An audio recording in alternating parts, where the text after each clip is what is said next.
दोस्तों, जय मसीह की। आज के इस वीडियो में हम प्रारंभिक कलीसियाओं के बारे में कुछ सीखेंगे। इसे आप अपनी कलीसियाओं में सिखाएं और शेयर भी कर सकते हैं। इस चैनल के माध्यम से हम रोज एक नया वीडियो शेयर करेंगे जो आपके आत्मिक जीवन के लिए तो लाभदायक होगा ही, पर उससे भी ज्यादा आपके सेवकाई में मददगार साबित होगा। इसलिए इस चैनल को आप सबसे पहले सब्सक्राइब करें और लाइक करें, और हाँ, कमेंट लिखना ना भूलें ताकि हम आपके लिए और अधिक सब्जेक्ट पर वीडियो बना सके। तो आज के वीडियो में हमारी चर्चा वे 5 चीजें जो हम प्रारंभिक कलीसिया से सीख सकते हैं। चर्च शब्द लोगों के मन में सभी प्रकार की तस्वीरें चित्रित कर सकता है। यह आमतौर पर उनकी पृष्ठभूमि या अनुभव पर निर्भर करता है, और कभी कभी यह मीडिया द्वारा चित्रित छवि होती है। प्रेरितों के काम की पुस्तक में हम जिस चर्च से मिलते हैं वो चर्च के बारे में लोगों द्वारा विकसित की गई कई समकालीन तस्वीरों से बहुत अलग है। इसका मतलब यह नहीं है कि यह उत्तम था। जिस चर्च के नेताओं में पीटर और जॉन थे, वो अनानियास और सफीरा का चर्च भी था। ये कलीसियाएं दुआओं का जवाब था। उन कलीसियाओं के अगुवे सब शहीद हो गए, परंतु हिम्मत नहीं हारे। उनमें मतभेद तो होते थे, पर उनका निवारण भी होता था। हालांकि इसमें कोई संदेह नहीं है कि प्रेरितों के काम की पुस्तक में कलीसिया की जो तस्वीर हमारे पास है वो सम्मोहक है। तो ये कैसा था? शायद चर्च की कार्रवाई की सबसे स्पष्ट तस्वीर हमें प्रेरितों के काम अध्याय 2 और पद 45 से 46 में मिलती है। पहली चीज, मजबूत परंपराएं। सबसे पहले पिंतेकुस्त के दिन आत्मा की शक्ति से जन्मे चर्च ने खुद को विशेष कार्यों के लिए समर्पित करके अपना पहचान बनाए रखा। उन्होंने स्वयं को प्रेरितों की शिक्षा और संगति, रोटी तोड़ने और प्रार्थना के प्रति समर्पित कर दिया। उन्होंने स्वयं को परमेश्वर के वचन के प्रति समर्पित कर दिया। वचन के महत्व को हम पूरे प्रेरितों के काम में देख सकते हैं। फेलोशिप अथवा संगति उनके एजेंडे में भी सबसे ऊपर था।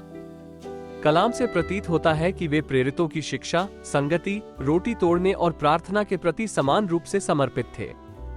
ये चर्च ईसा मसीह के समर्पित अनुयायियों का एक संगठित समुदाय था। उनकी संगति की ताकत को हम प्रेरितों के काम अध्याय 2 और पद 44 से 45 में देख सकते हैं। किसी को किसी भी चीज की जरूरत नहीं थी, क्योंकि वे एक दूसरे की परवाह करते थे, और यह यीशु मसीह की आज्ञा थी जो उन्हें इस बात के लिए प्रेरित किया करती थी। वर्षों बाद प्रेरित पौलुस ने यीशु मसीह की देह और आत्मिक दान को अपने शिक्षण में और विकसित किया।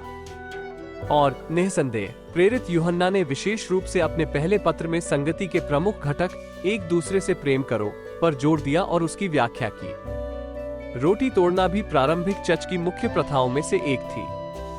क्रूस पर अपनी मृत्यु से पहले यीशु द्वारा स्थापित प्रभु का भोज प्रारंभिक चर्च के जीवन और आराधना का केंद्र था। वचन 46 से हमें यह भी पता चलता है कि वे लोगों की संख्या 3000 से भी अधिक थे, और वे सब एक बड़े चर्च में इकट्ठे नहीं होते थे, वरन वे सब छोटे छोटे टुकड़ों में अपने अपने घरों में मिलते और संगति रखते थे। और निस्संदेह प्रार्थना संगति का एक महत्वपूर्ण हिस्सा थी। चर्च इन एक्ट्स एक प्रार्थना चर्च था। दूसरी चीज, परमेश्वर की सामर्थ। प्रेरितों द्वारा किए गए अनेक चिन्हों और चमत्कारों को देखकर हर कोई आश्चर्य से भर गया। प्रारंभिक चर्च का जन्म न केवल आत्मा की शक्ति में हुआ था, आत्मा की शक्ति उसके निरंतर अनुभव का हिस्सा थी। यह वह शक्ति थी जिसने चर्च को लोगों को गहरे स्तर पर प्रभावित करने में सक्षम बनाया।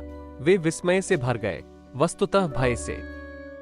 चमत्कार पूरे प्रेरितों के काम और पत्रियों में चर्च की गवाही की एक पहचान है।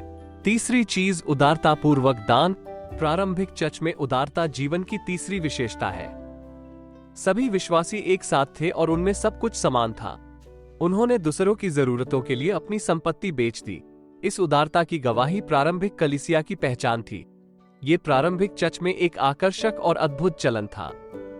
समुदाय की एक मजबूत भावना थी। सारे विश्वासी एक साथ थे और उनमें सब कुछ समान था। यहाँ जिस प्रकार की बलिदान संबंधी उदारता का वर्णन किया गया है वह संपूर्ण प्रेरितों के काम और पत्रों में दिखाई देती है। चौथी चीज, अवर्णनीय आनंद। चर्च प्रार्थना और संगति दोनों में खुश था। हर दिन वे मंदिर के प्रांगण में एक साथ मिलते रहे। उन्होंने अपने अपने घरों में रोटी तोड़ी और आनंदित और सच्चे मन से एक साथ खाया और परमेश्वर की स्तुति की और सब लोगों की कृपा का आनंद उठाया। प्रेरितों अध्याय 2 और पद 45 से 46। प्रारंभिक चर्च में जीवन का वर्णन करने के लिए एक पार्टी बहुत अधार्मिक लग सकती है। हालांकि ये उन लोगों के एक बहुत खुश समूह का वर्णन करते हैं जिन्होंने स्पष्ट रूप से एक साथ रहने और परमेश्वर की आराधना करने का आनंद लिया। अगर आप पार्टी से असहज हैं तो आनंददायक सोचें। प्रारंभिक चर्च में बैठकें खुशी के अवसर थीं। इस प्रकार की आनंदपूर्ण संगति और आराधना पूरे नए नियम में पाई जाती है। विशेष रूप से फिलिपियों की पत्री में प्रेरित पौलुस बड़ी आनंद का बयां देते हुए उन्हें पत्र लिखते हैं, जबकि वो पत्र लिखते समय एक कारागृह में बंद है। पांचवी चीज, खोए हुए तक पहुंचना।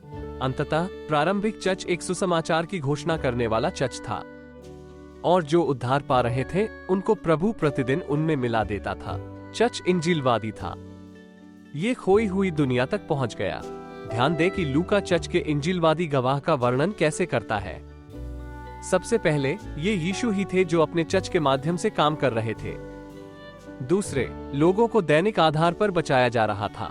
तीसरा, जिन्हें बचाया जा रहा था उन्हें उनके नंबर में जोड़ दिया गया। इंजीलवाद तभी पूरा हुआ जब नए विश्वासियों को चर्च में जोड़ा गया। प्रेरितों के काम अध्याय 2 और पद 45 से 46 में मिली चर्च की यह तस्वीर पूरी तस्वीर नहीं है। चर्च अभी भी अपने शुरुआती दिनों में था। बाद के दशकों में पवित्र आत्मा के आगमन ने पीटर, जॉन और पॉल जैसे चर्च नेताओं को चर्च की समझ को विकसित करने और गहरा करने में सक्षम बनाया कि चर्च क्या है। फिर भी प्रेरितों के काम 2 हमें उन व्यापक विषयों और प्रथाओं से परिचित कराता है जिन्होंने पहली शताब्दी के चर्च को आकार दिया और इतिहास में अपने सबसे प्रभावी क्षणों में चर्च को आकार देना जारी रखा है। हमें आशा और उम्मीद है कि आपको यह वीडियो संदेश पसंद आया और आपने आत्मिक लाभ उठाया है। इस प्रकार के वीडियो के लिए चैनल सब्सक्राइब करें और लाइक करें। जय मसीह की।